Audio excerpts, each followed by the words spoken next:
করছি আমি, কারণ আমি যে কোরআন মুখস্থ করেছি। আমি যখন জোহরের নামাজ আদা করতাম আল্লাহকে বলতাম, আল্লাহ পৃথিবীর জমিনে যেমন করে আমি কোরআনের হাফিজা, এমন করে যেন একজন হাফিজের সঙ্গে আমার বিবাহ হয়।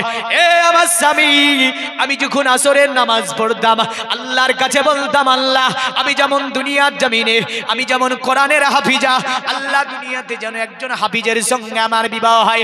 এগো আমার স্বামী, শুধু তাই নয়, রাত্রিতে গভীর রজনীতে আমি যখন তাহাজ্জুদের নামাজ পড়তাম, তাহাজ্জুদের নামাজ পড়ে আল্লাহর কাছে দোয়া করতাম, একই দোয়া, কিন্তু আমি এই কারণেই কান্না করছি, আমার দোয়া আল্লাহর দরবারে কবুল হয়নি।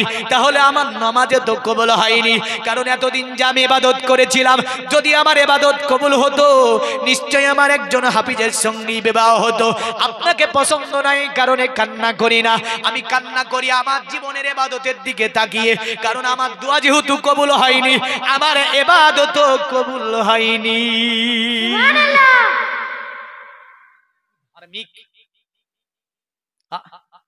এই ছেলের জীবন তো এক দুনিয়াতেই জান্নাত হয়ে গেছে। সুবহানাল্লাহ বলবেন না?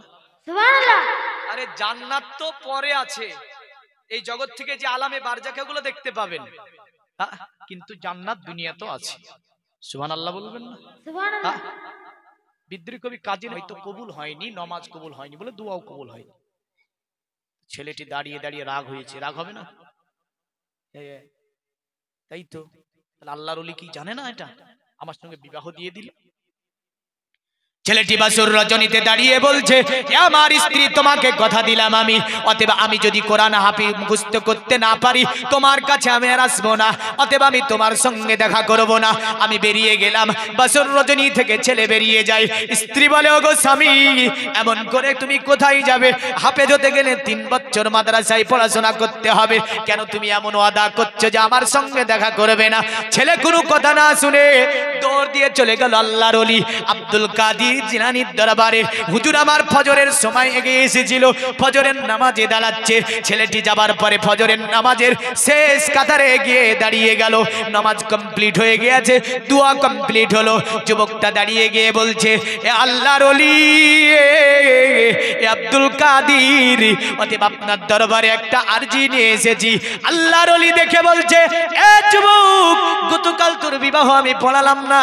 বলে, হ্যাঁ হুজুর, গতকাল আপনি আমার বিবাহ পড়িয়েছেন। বলে, আমার কি আরজি নিয়ে আবার ফজরে হাজির হয়েছিস তুই?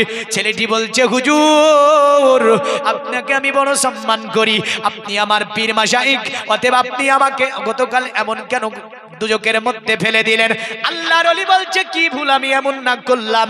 বলছে, হুজুর শুনে রেখে দিন, আপনি গতকাল যে মেয়েটির সঙ্গে আমার বিবাহ দিয়েছেন, ওই মেয়েটি হচ্ছে কোরআন মাজিদের হাফিজা, আর আমি তো কোরআন পড়তে পারি না, আমি তো কোরআন এমন জানি না। আমার স্ত্রী আজকে বছর রজনীতে ঘন্টার পর ঘন্টা কান্না করে, সে নাকি জোহরের নামাজ পড়ে আল্লাহর কাছে দোয়া করত তার যেন একজন হাফিজের সঙ্গে বিবাহ হয়। এ আমার পীর, আমি তো কোনো হাফিজ নয়, আপনি কেন এ বিবাহ পড়ালেন? স্ত্রীকে কথা দিয়েছি যতদিন পর্যন্ত কোরআন মুখস্থ করতে না পারবো আমি স্ত্রীর সম্মুখে আমি আর যাব না। কি না জিদ ছিল এই ছেলের জীবনে, কি না আপনার পরিবর্তন ছিল, কি না অঙ্গীকার করতে পেরেছিল। আমরা কিন্তু এমন অঙ্গীকার করতে পারবো না, কারণ কি না জিদ আল ছেলে ছিল। দেখেন, কারণ জিদ মানুষকে আপনার গন্তব্য স্থানে পৌঁছে দেয়, আবার জিদ মানুষকে ধ্বংস করিয়ে দেয়। মনে রাখবেন, জিদের দুটি দিক আছে। এই ছেলেটিকে দেখে আল্লাহর ওলি আব্দুল কাদের জিলানী বলছে, এ যুবক, বাগদাদে যে আমার বড় মাদ্রাসাটি আছে, এই মাদ্রাসায় মাত্র 3টি বছর পড়াশোনা কর, আমি আল্লাহর ওলি তোকে কোরআনের হাফিজ বানিয়ে দেব। লাগে যদি গাবি জেহেনের হয়, মানে লো জেহেনের যদি হয়, ক বছর? 4 বছরের 5 বছর লাগবে, তো ভুলিয়ে যাবে পেছন, একদিক আসবে আর একদিক যাবে। ভালো যদি ব্রেনে হয় আপনার 1 বছরও হয়ে যেতে পারে। যেমন আমার একজন সাথী, মানে মিজান পড়তাম যখন, আমরা একই সঙ্গে পড়তো, ছেলেটি নাইয়ার রাজা বলে নাম, বুঝলেন তো? ওখান থেকে কালিয়াচক চলে আসলো, ভালো স্টুডেন্ট ছিল। কালিয়াচক এসে বুঝলেন মৌলভী পড়া বাদ দিয়ে দিল, হাফেজ পড়তে লাগলো। তো শিক্ষক পড়া দিত 1 পৃষ্ঠা, ও শোনাতো 5 পৃষ্ঠা। হ্যাঁ, এখন আমারই যে নিজস্ব শাহবাজপুর মাদ্রাসা পুরো দায়িত্বের নিয়ে চালাই আমি, ওখানে মোটামুটি রাখা হয়েছে, ওখানে আছে হ্যাপি ব্রেন এন্ড হাফিজ। কলকাতা একবার কনফারেন্স হয়েছিল হাফিজের, 1 নাম্বার হয়েছিল 200 হাফিজের মধ্যে। এত ব্রেন আল্লাহ দিয়েছে, এক একজনকে এক এক রকম ব্রেন আল্লাহ দান করে। দুনিয়ার মুমিন মুসলমান, তবে আল্লাহর ওলি বলছে 3 বছর লাগবে। ছেলেটি বলছে না, সম্ভব নয়, আমার নতুন স্ত্রী বাড়িতে থাকবে আর আপনার মাদ্রাসায় আমি 3 বছর থাকবো, এটা আমার দ্বারা সম্ভব হবে না। এ আল্লাহর ওলি আব্দুল কাদের, আপনি কি কিছু কম করতে পারেন না? আপনি কি আমার জন্য কোনো ব্যবস্থা করতে পারেন না? আল্লাহর ওলি বলছে, এ যুবক, আমি তো কমই বলেছি 3 বছর। যুবক বলছে, না গো হুজুর, 3টি বছর আপনার মাদ্রাসায় থাকা সম্ভব নয় আমার দ্বারা। আল্লাহর ওলি বলছে, যুবক, 3 বছর যদি থাকতে না পারিস, মাত্র 1.5 বছর থেকে যা, আমি পুরা কোরআনের হাফিজি বানিয়ে দেব। ছেলেটি দেখছে কাজ হবে, এক খেচে 1.5 বছর মাপ। এবার তো কাজ হবে না, হবে না? কোন উস্তাদ বলতে পারে এটা 1.5 বছর হাফেজ করিয়ে দেব? কারণ ব্রেনের উপর এটা ডিপেন্ড করে। যুবকটা বলছে কাজ হবে, যেহেতু 1.5 বছর কমে গিয়েছে, দাঁড়িয়ে ভাবছে আমি এমন জিদ করে ধরবো, আল্লাহর ওলিকে আমি আজকে ছাড়বো না, কারণ আমি কখনোই মেনে নেব না। যুবক বলছে, হুজুর গো না, কারণ 1.5 বছর আমার দ্বারা থাকা সম্ভব নয়। আল্লাহর ওলি বলেছিল, যুবক, ওরে যুবক, 1.5 বছর থাকলে কোরআনের হাফিজ আমি তোকে বানিয়ে দেব। যুবক বলছে, হুজুর, 3 থেকে যে ব্যক্তি 1.5 বছর করতে পারবে, ওই ব্যক্তি আরো কিছু কম করে দিতে পারে। জোরে বলেন সুবহানাল্লাহ। বলে, যুবক না, আমি আর কম করব না, অতএব 1.5 বছর পড়াশোনা করতে হবে আমার মাদ্রাসায়। বলছে, না হুজুর, আপনি আমাকে এমন করে বলবেন না, আমি 1.5 বছর থাকতে পারবো না। এ আল্লাহর ওলি, দয়া করে আরো কিছু কম করিয়ে দিন। আল্লাহর ওলি আব্দুল কাদের জিলানী বলেছিল, এ যুবক, যা তোর জন্য আরো 6 মাস আমি কম করে দিলাম, মাত্র 1টা বছর আমার মাদ্রাসায় পড়াশোনা কর, পুরা কোরআনের হাফিজ বানিয়ে দেব। জোরে বলেন সুবহানাল্লাহ। যুবক বলছে দাঁড়িয়ে, এ আল্লাহর ওলি 3 থেকে যে ব্যক্তি মাত্র 1 বছরে কোরআনের হাফিজ বানাতে পারে, ও ব্যক্তি আরো কম করে দিতে পারে। আল্লাহর ওলি বলছে, না, কম হবে না। যুবক বলছে, আমি মানবো না। আল্লাহর ওলি বলছে, যুবক, 2 বছর আমি কম করিয়ে দিয়েছি, না তোকে এবার মানতে হবে? বলে, না হুজুর, আপনি 2 বছর কম করিয়েছেন, আরো কিছু কম করতে পারবেন? আমার নতুন স্ত্রী বাড়িতে থাকবে আর 1 বছর ধরে আপনার মাদ্রাসায় থাকবে, এটা হয় না। আমার স্ত্রীকে আমি কথা দিয়েছি, কারণ যতদিন কোরআন মুখস্থ করতে না পারবো, স্ত্রীর সঙ্গে আমি দেখা করব না, এই কথা দিয়ে বাড়ি থেকে আমি বেরিয়ে এসেছি। আল্লাহর ওলি দেখে শুনবে না। যুবককে বলছে, এ যুবক, তোর জন্য আরো 6 মাস কম করলাম, মাত্র 6টি মাস আমার মাদ্রাসায় থাক, আমি তোকে পুরা কোরআনের হাফিজ বানাবো। জোরে বলেন সুবহানাল্লাহ। যুবক বলছে, না, আমি 6 মাস মেনে নিতে পারবো না। যে ব্যক্তি 3 বছর থেকে 6 মাস আনতে পারে, ওই ব্যক্তি আরো কম করতে পারে। এই পারে না, পারে না? বিশ্বাস রাখতে হবে, চাইতে জানতে হবে, বুঝলেন? চাইতে জানলে পাবে, আর চাইতে না জানলে পাবে না। রাসূলের হাদিসে একাধিক এরকম আছে। আমাকে একটা কমেন্টে লিখেছিল কেউ যে নবী করলো না এমন, আর ওলি করে ফেললো, যেটা বাকিবিল্লাহ রাহমাতুল্লাহ আলাইহির ঘটনা ছিল ওখানে আমার, যে বাকিবিল্লাহ রাহমাতুল্লাহ আলাইহি তিনি একজন পুরোহিতকে হাফিজ বানিয়ে দিয়েছিল। কাকে? পুরোহিত টুং টুং টুং টুং টুং টুং করে সোশ্যাল মিডিয়াতে আছে, দেখবেন ওয়াজটা চলে যাচ্ছে, আর পুরোহিতকে ধরে নিয়ে বাকিবিল্লাহর দরবারে হাজির করে দিয়েছে। হ্যাঁ, তো বাকিবিল্লাহ বলছে, পূজা করা হবে না, তারাবির নামাজ পড়াতে হবে। তো পুরোহিত বলছে, জীবনে কলেমা জানি না, আর আমারে বলে যে তারাবির নামাজ পড়াতে হবে। আমি তো পূজা করা মন্ত্রগুলো জানি, ওং শান্তি ভগবত দিবা ধর্মা কিত্র যুগা, বিভিন্ন দিয়ে আমি পূজাগুলো করি। আর এ বলে যে আমাকে নাকি তারাবির নামাজ পড়াতে হবে। বলে, হুজুর, আমি তো আরবি পড়াই জানি না। তো বাকিবিল্লাহ বলছে, শিখিয়ে দেব। বলে, আজ থেকেই তো তারাবি, কবে শিখাবে না তুমি? বলে, আজই শিখিয়ে দেব। সুবহানাল্লাহ। যার কারণে কোনো কবিও বলেছেন, নেগাহে ওয়ালি মে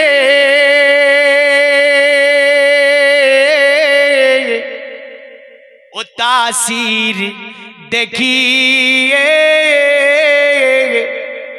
बदलती हजारों की तकदीर देखिए। ওলির নজর যদি ঠিকভাবে পড়ে যায়, তাকদীরকে আল্লাহ বদলিয়ে দেবে। বলে হুজুর হবে না। আল্লাহর ওলি বলছে না হবে। বলে না হবে না, আমি মানতে পারবো না। আল্লাহর ওলি বলছে যুবক শুনবি না? বলে না। আল্লাহর ওলি বলে যুবক মাত্র তাহলে 3টি মাস আমার বাগদাদের বড় মাদ্রাসা, আমার মাদ্রাসায় মাত্র 3টি মাস থেকে যা, প্রতিটা মাসে 10 পারা করে কোরআন মুখস্থ হবে। সুবহানাল্লাহ। যুবক বলছে হুজুর যে ব্যক্তি 1 মাসে 10 পারা কোরআন মুখস্থ করাতে পারে ওই ব্যক্তি আরো আগে করতে পারে, আরো আগে কোরআন মুখস্থ করাতে পারে। বলে না আর হবে না কম। বলে হবে, আমি মানতে পারবো না, কারণ 3টি মাস থাকা আমার দ্বারা সম্ভব নয় মাদ্রাসায়। আল্লাহর ওলি দেখছে ভারী বিপদ, এ তো মানবে না। আল্লাহর ওলি বলছে যুবক আমি তোর জন্য আরো কম করে দিচ্ছি। এ যুবক মাত্র 3 দিন তুই আমার সোহবাতে থেকে যা, প্রতিদিন 10 পারা দিয়ে দেব। জোরে বললেন এ হচ্ছে ওলি গাউসে আজম, যিনি মায়ের পেটে কোরআন মুখস্থ করে নিতে পারে। জোরে বলেন সুবহানাল্লাহ। এ হচ্ছে গাউসে আজম, যার স্কন্ধের উপরে রাসূলুল্লাহ ইলমে তাসাউফের বর্ণনায় আমার রাসূল সাল্লাল্লাহু আলাইহি ওয়াসাল্লাম বোরাকের পৃষ্ঠে চেপতে গিয়ে এই রূহের উপর পা দিয়ে রাসূলুল্লাহ বোরাকে চেপেছিল। জোরে বলবেন না? এ হচ্ছে গাউসে আজম, যিনি রোহের জগৎকে যখন আল্লাহ পাক 3টি কাতারে দাঁড় করালেন, যা ইবনে খালদুন সিরাত ইবনে খালদুনের মুকদ্দমা অংশে বর্ণনা করেছেন। আন-নুকসুল বাসারিয়া আলা সালাসাতি আসনাফ, মানুষের রূহগুলো 3 প্রকার আল্লাহ পাক করেছেন। আল্লাহ দাঁড় করিয়ে দিয়েছেন। প্রথমে হচ্ছে নবীদের রূহ, দ্বিতীয় হচ্ছে আল্লাহ ওয়ালাদের রূহ, তৃতীয় হচ্ছে আমজনতার রূহ। তো আল্লাহর ওলি আব্দুল কাদের জিলানীর রূহটা এক সময় সামনে এসে গিয়েছিল, ফেরেশতারা আবার পিছনে করে দিল। সুবহানাল্লাহ। বুঝা গেল এটাই ছিল আব্দুল কাদের জিলানী। যে আব্দুল কাদের জিলানী গিলানী কুতুবে রব্বানী সামাইউদ্দিন গাউসে আজমের ইবাদত, রিয়াজত, তাসাউফ, দিনার হক ইলম যদি আপনি দেখেন তাজ্জুব হয়ে যাবেন যে তিনি কে ছিল। তবে হ্যাঁ, বর্তমান কিছু ওলির নাম করে নামাজও পড়ে না, আছে না নাই? এদের আমরা কখনোই মেনে নিতে পারি না। ওলি তারা। আব্দুল্লাহ ইবনে আব্বাস রাদিয়াল্লাহু তাআলা থেকে হাদিস শরীফ বর্ণনা হয়েছে, রাসূলুল্লাহকে তিনি জিজ্ঞাসা করেছিলেন ওলি কে? তো আল্লাহর নবী বলেছিল ওলি তারা যাদের চেহারা দেখলে আল্লাহর কথা স্মরণ হয়ে যায়। জোরে বলেন সুবহানাল্লাহ। যাদের চেহারা দেখলে আল্লাহর কথা স্মরণ হয়ে যায়। ওলির কাছে গিয়েছে, বাবারে ভা দেয় না। ওলির কাছে গিয়েছে, মাকে মেরে ওলির কাছে গিয়েছে। এ যদি ওলি জানতে পারে তবে পিটিয়ে চামড়া ওই দরবারই বিনিয়ে দেবে। বুঝলেন? পিটিয়ে চামড়া ওরকম মুরিদের দরকার হবে না। তো যাই হোক, আল্লাহর ওলি আব্দুল কাদের বলছে 3টি দিন। কটে দিন? আল্লাহর ওলি আব্দুল কাদেরকে বলছে না হুজুর 3টি দিন কষ্ট দেবেন না আমাকে, কারণ আপনি যদি আমাকে 3 দিনে মুখস্থ করাতে পারেন, একই জায়গায় বসে সঙ্গে সঙ্গেও পারেন। তাজ্জুব। আল্লাহর ওলি বলে যুবক না নিতে পারবি না, এ যুবক আর বাড়িস না। বলে না হুজুর আপনি বলেন, অতএব আপনি নিশ্চয়ই পারবেন, কারণ আপনি আমাকে 3 দিন ধরে কষ্ট দেবেন না। আল্লাহর ওলি আব্দুল কাদের বলে যুবক না তুই নিতে পারবি না। বলে না হুজুর আপনি যদি দেন নিশ্চয়ই নিতে পারবো, কারণ ডাক্তার যারা হয় তারা জানে না, জানে না গো, ডাক্তার যারা হয় প্রবিধি জানা থাকে যে কোন অ্যান্টিবায়োটিক কেমনটা পরিমাণ খেলে রোগী মরবে না, জানা আছে না নাই? আল্লাহর ওলি আব্দুল কাদের বলছে এ যুবক অতএব 3 দিন থাকতেই হবে। যুবক বলছে না হুজুর মানবো না। আল্লাহর ওলি আব্দুল কাদের দেখে এই যুবক তো মানবে না, কারণ নতুন স্ত্রী বাড়িতে আছে, এর যদি পারে তো সঙ্গে সঙ্গে ফিরবে আবার। আল্লাহর ওলি বলে যুবক ওরে যুবক কেমন করে তো হবে না, কারণ তুই মানবি না আমি জানি। এ যুবক তুই একটা কাজ কর, এখানে আমি তোকে কিছু বলবো না। আল্লাহর ওলি মহান ওলি তিনি বলল শুনে রেখে দে, আমার মাদ্রাসার পিছন দিয়ে গিয়ে একটা বন জঙ্গল দেখতে পাবি, ওই জঙ্গলের রাস্তা ধরে চলে যাবি, জঙ্গলের মধ্যস্থলে একটি বড় গাছ পাবি, ওই গাছের নিকটে তুই দাঁড়িয়ে যাবি। আল্লাহর মহান ওলি কথা মোতাবিক তিনি চলতে লাগলেন। যুবকটা আল্লাহর ওলি উঠে যখন আপনার ওই যুবকের পিছে পিছে আল্লাহর ওলি রয়েছে, এদিকে ভক্তবিন্দুরা বলছে হুজুর সেখানে গিয়ে তাকে কোরআন কি করে শিখাবে, আমরা যেন দেখব। হুজুরের পিছনে যেন আপনার সকলে চলতে শুরু করেছে।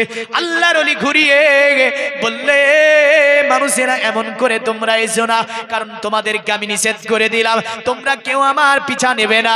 আল্লাহর ওলি সেই জায়গায় নিয়ে গিয়ে ওই যুবককে মুশাহিদা মুরাকাবা করালো। মুশাহিদা মুরাকাবা করানোর পরে বুকের সঙ্গে একবার চাপড়িয়ে ধরলো। আল্লাহর ওলি বলল, কিছু দেখতে পেলি? যুবক বলে, না হুজুর, কিছু দেখতে পাই না।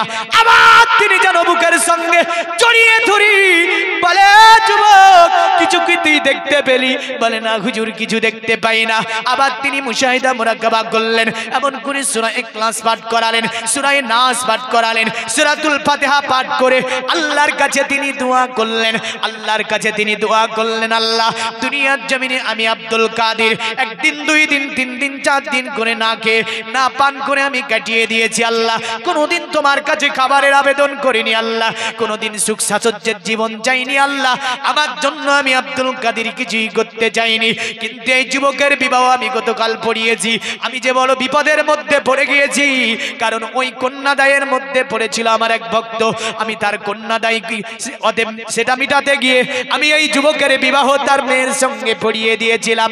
ওগো আল্লাহ, আমি যেহেতু তাকে কথা দিয়েছি আল্লাহ, কারণ তুমি অশেষ ক্ষমতাবান, কারণ তুমি বলেছো, কুলিল্লাহুম্মা মালিকাল মুলকি তুতিল মুলকা মান তাশাউ ওয়া তানজিউল মুলকা মিম্মান তাশাউ ওয়া তুইজ্জু মান তাশাউ ওয়া তুজিল্লু মান তাশাউ বিয়াদিকাল খাইর ইন্নাকা আলা কুল্লি শাইইন কাদির। আমার আল্লাহ আব্দুল কাদের দোয়াকে কবুল করে নিল।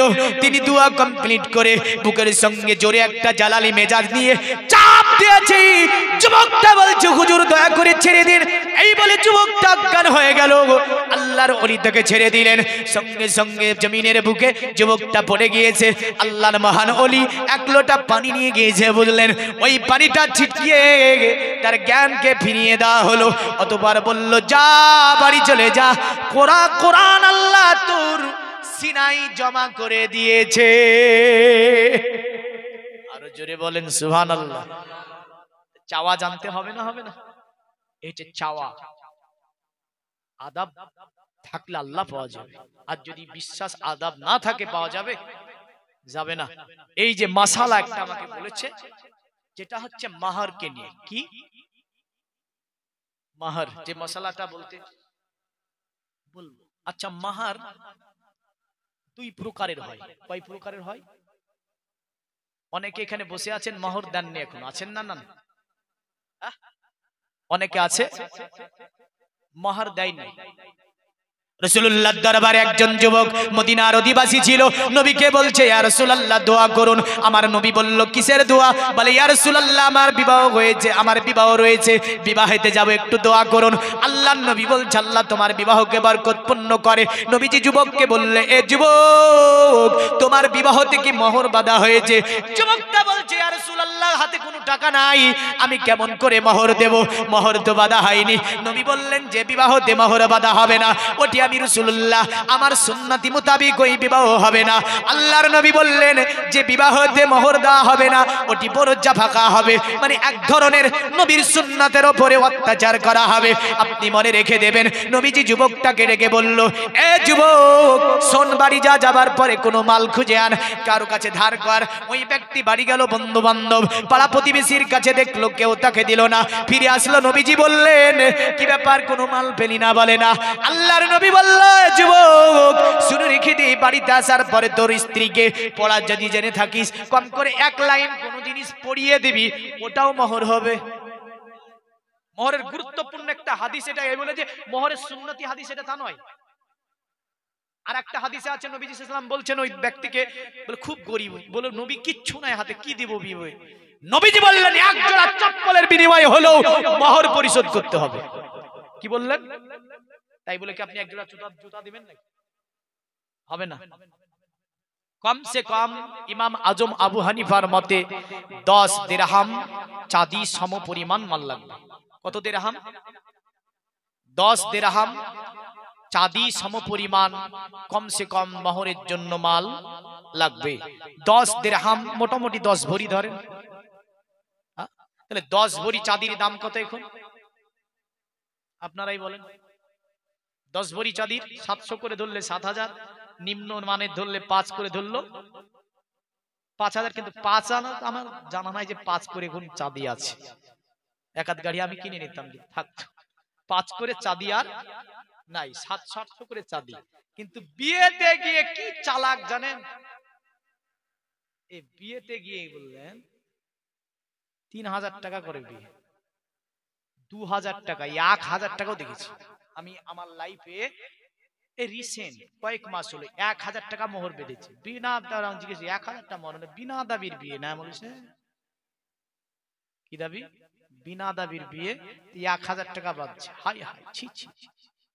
রাসূলুল্লাহ বললেন নারীকে টাকা দিয়ে বিয়ে করে আনো, নারীকে টাকা দিয়ে বিয়ে করে আনো। তবে মোহর খুব, এখানে আল্লাহ নবী সাল্লাল্লাহু আলাইহি ওয়াসাল্লাম যদিও একটা রাস্তা দেখিয়ে গেছেন, মোহরে এক হয় মুআজ্জাল, আইন দিয়ে লেখা আছে, আরে হামজা দিয়া মোহরে মুআজ্জাল, একটা হবে বাকি, একটা হবে আদা, নগদ।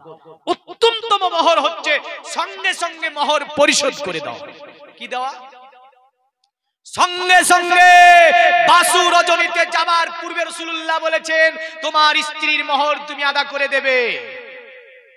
কিন্তু আমরা কত চালাকি করি মোহর নিয়ে, অনেকে, সবাইকে বলছি না, কিছু আছে না নাই, আর বেশির অংশ সেগুলো চালাকি হয়। 5 লাখ টাকা কি আছে, যৌতুক আছে। তোর মেয়ের বাবা দেখছে 5 লাখ টাকা যৌতুক নিবে, তাহলে তোকে 4 লাখ টাকা মোহর দিতে হবে। আর ছেলের বাবা আছে বাঁধছি বান না, তো দিবি নে। নিয়ত হচ্ছে দিবে না। মনে রাখবেন বাকি মোহরও মৃত্যুর আগে পর্যন্ত স্ত্রীকে পরিশোধ করা লাগবে। এটাই হচ্ছে মাসালা। হাতে টাকা নাই আপনার হয়তো, তো বাকি করে যে বিয়ে করে নিয়েছেন সুন্নতের তো খেলাফ হয়েছে, কিন্তু এটা মৃত্যুর আগে পর্যন্ত স্ত্রীকে পরিশোধ করা লাগবে। অনেকের বাকি আছে, দিয়ে দেবেন ইনশাআল্লাহ বলেন। এই জোরে বলেন ইনশাআল্লাহ দিয়ে দেব। যেনাদের বাকি আছে দিয়ে দেবেন। আর যৌতুক নিয়ে বিয়ে করবেন না। মোহর কমসে কম 10 দিরহাম চাঁদি সম পরিমাণ রাখবেন। যদি তার চেয়ে বেশি পারেন আরো ভালো। একটা স্ত্রীকে সুন্দরতম হার দিয়ে আপনি বিয়ে করে আনেন, কারণ ওই মেয়েটা লালন পালন করতে বাপের লাখ লাখ টাকা খরচ হয়েছে না হয়নি? বাপের লাখ লাখ টাকা খরচ হয়েছে। ওই মেয়েটিকে আপনি নিয়ে আসবেন আপনার বাড়িতে, একটা হার দিয়ে নিয়ে আসতে পারবেন না? কেমন পুরুষ আপনি, হ্যাঁ, যে ওই মেয়ের কাছে কৃপণতা করবেন, আবার কাছে টাকা চাইবেন?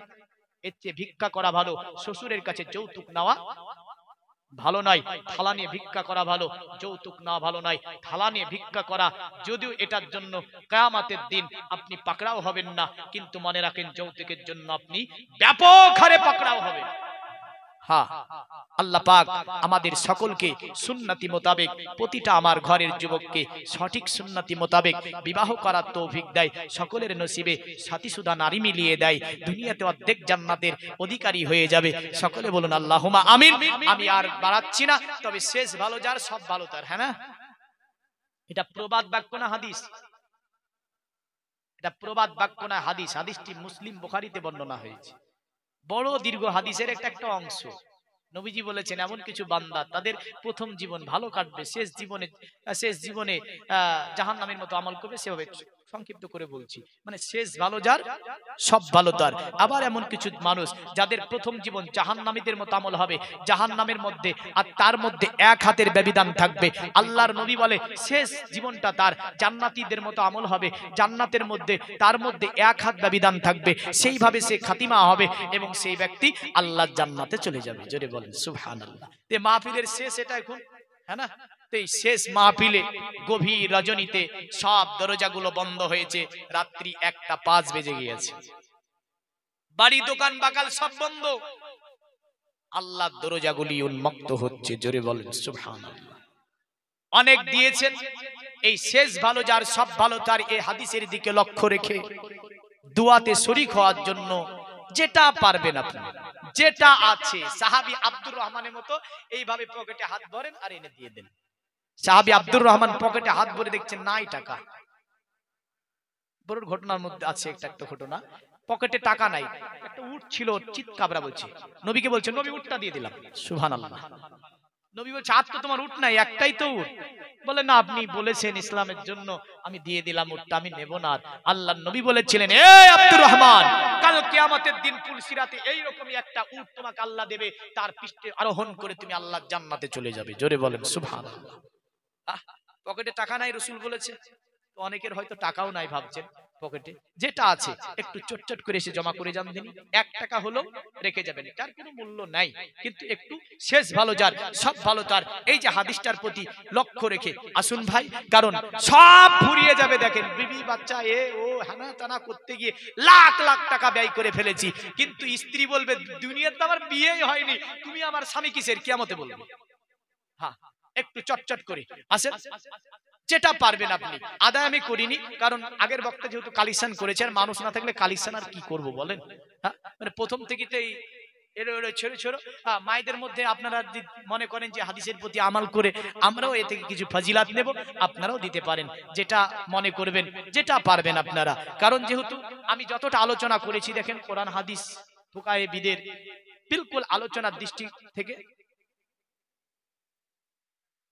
এই দেখেন একটা গজল শুনবে, তাই যাক একটা গজল বলছি, আপনারা টুকটুক করে এসে দিয়ে যাবেন, গজলটা ইনশাআল্লাহ পড়ছি, হ্যাঁ না।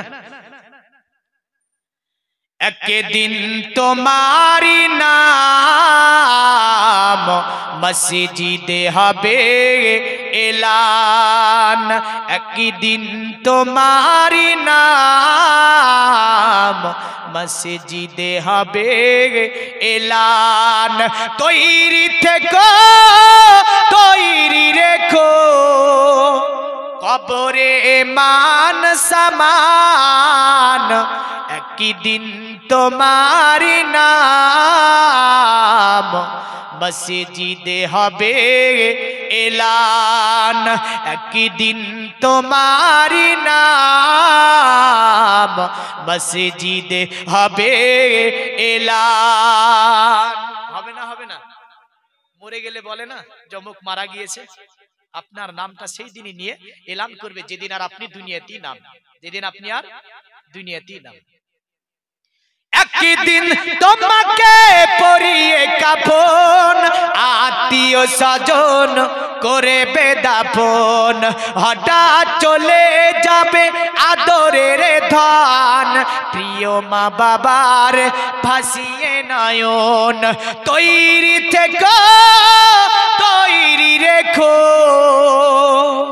সুন্নাতি আমাল ঈমান, একদিন তোমারি নাম মসজিদে হবে এলান, একদিন তোমারি নাম মসজিদে হবে এলান। নামে সমজাই করিবে এত, বন্ধ হয়ে যাবে জীবন নাটক, নামে সমজাই করিবে এত, বন্ধ হয়ে যাবে জীবন নাটক। বাহাদুরি থাকিবে না দেহে জৈবন, ফুরিয়ে বসন্ত আসিবে শ্রাবণ।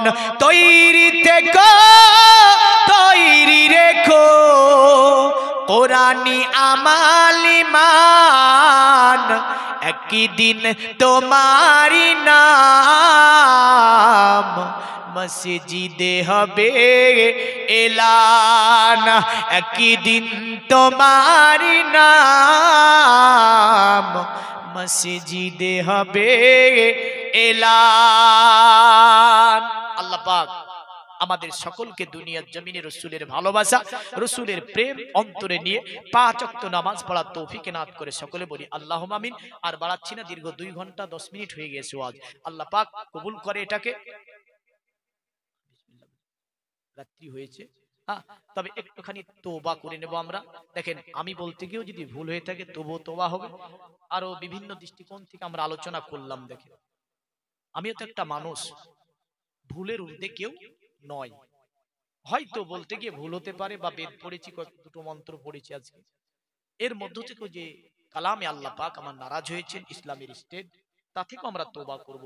আর তওবাকারীকে আল্লাহ ভালোবাসে এবং তাদের জীবনের গুনাহ ক্ষমা করে। সকলে একটু বলি আউযু বিল্লাহি মিনাশ শাইতানির রাজিম আস্তাগফিরুল্লাহ রাব্বি মিন কুল্লি জামবি ওয়া আতুবু ইলাইহি আস্তাগফিরুল্লাহ রাব্বি মিন কুল্লি জামবি ওয়া আতুবু ইলাইহি আস্তাগফিরুল্লাহ রাব্বি মিন কুল্লি জামবি ওয়া আতুবু ইলাইহি লা হাওলা ওয়ালা কুওয়াতা ইল্লা বিল্লাহিল আলিয়্যিল আযীম লা ইলাহা ইল্লাল্লাহু মুহাম্মাদুর রাসূলুল্লাহ সাল্লাল্লাহু আলাইহি ওয়াসাল্লাম।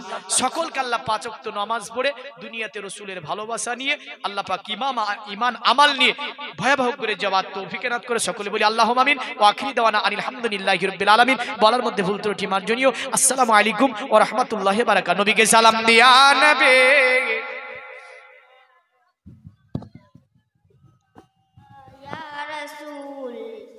सलाम अलैका या हबीब सलाम अलैका सलवा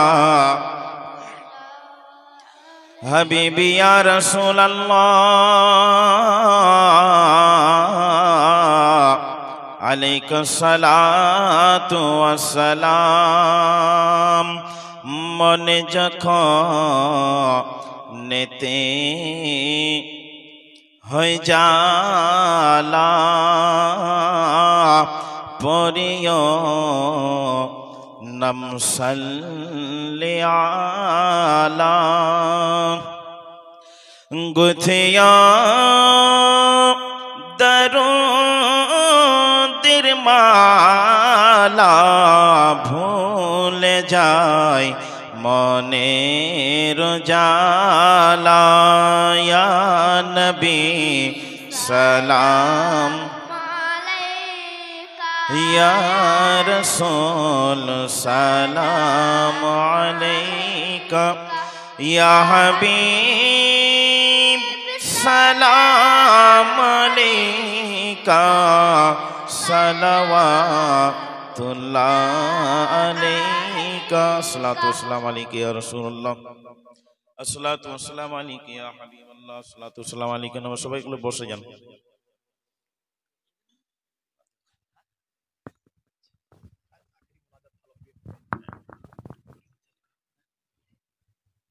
আচ্ছা, আমরা সকলে আপন আপন নিয়াতে আল্লাহর কাছে হাত তুলব। নিশ্চয় আল্লাহ অন্তরের খবর জানেন, আল্লাহ কবুল করবেন। আল্লাহুম্মা আমিন। ربنا ظلمنا انفسنا وان لم تغفر لنا وترحمنا لنكونن من الخاسرين। আল্লাহ গুনাহগার সিয়াকার মুজরিম আপনার দরবারে দুটি গুনাহ মাখানো হাত উত্তোলন করেছি গভীর রজনীতে। আল্লাহ আমাদের জীবনের জানা অজানা সাগীরা কাবীরা জীবনে যা কিছু গুনাহ করেছি আল্লাহ আপনি গাফফার নামের ওসিলা করে আল্লাহ আপনি ক্ষমা করে দিন। আল্লাহ সন্ধ্যা থেকে নিয়ে এখনো পর্যন্ত মাহফিলে যা কিছু কোরআন হাদিস ফুকায়ে ইকরামের কিতাব দ্বারা আলোচনা হয়েছে, গজল মানকাবাত থেকে নিয়ে শের থেকে নিয়ে আল্লাহ যা কিছু আলোচনা হয়েছে ভুল ভ্রান্তি যদি কিছু হয়ে থাকে আল্লাহ আপনি নিজ গুণে ক্ষমা করে দিন। আল্লাহ এই মাহফিলে আপনার বান্দা বান্দিরা রাসূলুল্লাহকে ভালোবেসে নবীজির প্রেম মহব্বতে আল্লাহ নবীজির মাদ্রাসায় 1000 2000 500 10 20 50 এমন করে 200 500 করে আল্লাহ অনেকই বড় পরিশ্রমের টাকাটা দান করেছে। আল্লাহ এগুলোকে আল্লাহ আপনি কবুল ও মঞ্জুর করে নিন। আয় রব্বুল আলামিন এমন করে আল্লাহ অর্থ সাহায্য সহযোগিতা শ্রম দিয়ে আজকে এত বড় আল্লাহ 2 দিন ব্যাপী আজকে গাউসে আজম কনফারেন্স তারা আল্লাহ উদযাপিত করেছে। আল্লাহ এতে তাদের শ্রম ভালোবাসা এমন করে অর্থ বহু আল্লাহ কিছু ব্যয় করে আল্লাহ কনফারেন্সকে তারা উদযাপিত করেছে। যাহা কিছু করণী করেছে ভুল ভ্রান্তি মার্জনা করে নিন আল্লাহ সকল জিনিসকে আপনি কবুল ও মঞ্জুর করে নিন। যা কিছু নেকি দান করবেন সোনার মদিনায় বিশ্ব নবীর মাজার শরীফে হাদিয়াকে পৌঁছিয়ে দিন। আদম আলাইহিস নবী আলাইহিস সালাম থেকে নিয়ে ইসাত রুহুল্লাহ পর্যন্ত সমস্ত নবী রাসূলের মাজারে পৌঁছিয়ে দিন। আল্লাহ এমন করে আমার নবীজির সাহাবায়ে কিরামগণ থেকে নিয়ে শুহাদায়ে কিরামগণ থেকে নিয়ে আহলে বাইতগণ থেকে নিয়ে তাবিঈন আইম্মায়ে মুজতাহিদিন সকলের পাক মাজারে নেকিগুলো আল্লাহ আপনি পৌঁছিয়ে দিন। আয় রব্বুল আলামিন আল্লাহ পাক খাস করে আমাদের অনেকের বাবা মা ভাই বোন দাদু দাদি নানা নানি চাচা চাচি পাড়া প্রতিবেশী চলে গিয়েছে। আল্লাহ অনেকে বাবার জন্য মায়ের জন্য দাদু দাদির জন্য আল্লাহ মা বোন অনেকেই দান করেছে গো আল্লাহ সকলের দানকে কবুল ও মঞ্জুর করে নিন। সকলের আত্মীয় স্বজন যারা অন্ধকার করে পড়ে আছে আল্লাহ যারা তোমার আযাবের মধ্যে ধরা পড়ে গিয়েছে তাদের আল্লাহ গরে পৌঁছিয়ে দিয়ে তাদের কবরগুলোকে জান্নাতের টুকরা বানিয়ে দিন। আল্লাহ আয় রব্বুল আলামিন এই গ্রামে মানুষে একত্রিত হয়ে নবীর ঘর মাদ্রাসাটাকে পরিচালিত করে আল্লাহ তাআলা তাদের অন্তরে মাদ্রাসার মহব্বতকে বাড়িয়ে দিন, মাদ্রাসার ভালোবাসাকে আল্লাহ বাড়িয়ে দিন, যাতে করে এই মাদ্রাসাটি আগামী দিনের পর দিন ডেভেলপ করতে পারি আল্লাহ। এমন করে আজ যেরকম আছে আগামী দিন যাতে করে এর চেয়ে উন্নতি বা আল্লাহ এসে যায় মাদ্রাসার ওপরে। শিক্ষক থেকে নিয়ে ছাত্র আল্লাহ ইলম থেকে নিয়ে সকল জিনিস আপনি বরকত দান করুন। এমন করে আল্লাহ বেশি বেশি করে দান সাদকা এই মাদ্রাসায় যাতে মানুষ করতে পারে তৌফিক আল্লাহ সকলকে আপনি দান করুন। সকলের রুজি বাড়িয়ে দিন, সকলের হায়াত দারাজ করে দিন, ব্যবসা বাণিজ্যে সকলের বরকত দিন, খেতে খামারে বরকত দিন, দুনিয়ার জমিন ইসলামের চাদরে সকলকে শান্তিময় জীবন যাপন করে আমার নবীজির নুরানি চেহারাখানা একবারের হুরমত ও দর্শনের সাথে মহামন্ত্র কলেমাখানা জপতে জপতে ঈমান আমাল সঙ্গে নিয়ে আমরা ভয়াবহ করে যেতে পারি তৌফিক আল্লাহ আপনি আমাদেরকে দান করুন। সুবহানা রাব্বিকা রাব্বিল ইজ্জাতি আম্মা ইয়াসিফুন। আয় রব্বুল আলামিন আমার সঙ্গে অনেক তলবে জাম থেকে নিয়ে মা বোন এমন করে অনেক যুবক এমন করে অনেক নমাজি পরেশগার এবাদী বান্দারা আল্লাহ এই গভীর রজনীতে হাত দুটো উত্তোলন করেছে। কারো না কারো হাত নিশ্চয় আপনার দরবারে পছন্দেরীয়, যে হাতটাকে আপনার পছন্দের সেই হাতের সঙ্গে আল্লাহ সকল হাতকে কবুল মঞ্জুর করে নিয়ে এই মাহফিলটাকে আল্লাহ আপনি কবুল করে নিন। ওয়া সাল্লাল্লাহু তাআলা আলা করে খালকিহি মুহাম্মাদি ওয়া আলা আলিহি ওয়া সাহবিহি আজমাইন বিরহমাতিকা ইয়া আরহামার রাহিমিন। বাহাক্কিলা ইলাহা ইল্লাল্লাহু মুহাম্মাদুর রাসূলুল্লাহ।